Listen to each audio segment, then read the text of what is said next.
As the reaction to the government's mini-budget and U-turn on its mini-budget continues to dominate politics, what will this mean for your personal finances?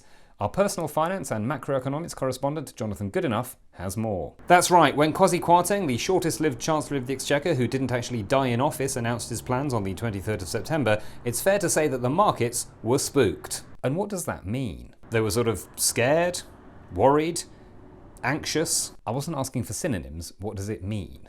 Well, market sentiment was very bad immediately, but now that we have a new Chancellor, the markets have stabilised, although at a lower level of sentimentality than before. So how are the financial markets now? Pretty upset. And what does that look like? Well, you know, there's a lot happening. Some people are crying, others are shouting. £2 for a pound, that sort of thing. Okay.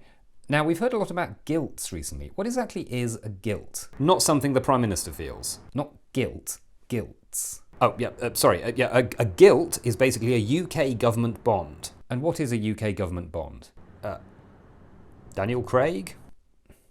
How will all of this affect people's pensions? It's already had a very negative effect on funds, but there's no need to worry about that if you're, say, under the age of 35. Because of government action? No, it's just because you almost certainly won't have a pension. And what about mortgages? Even more so. In fact, if you're under the age of 35, mortgages are a bit like unicorns. Your parents may have told you stories about them as a child, but you're very unlikely to find one in real life.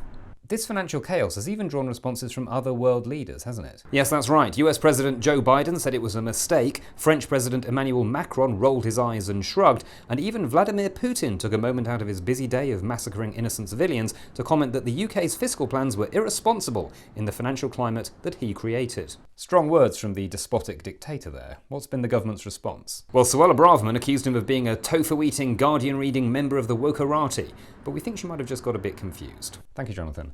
Next up, we speak to a man who up until recently was very keen on saving the environment for his children and grandchildren, but says that now he's seen some soup thrown at a painting protected by a glass cover, he's happy to see the world burn.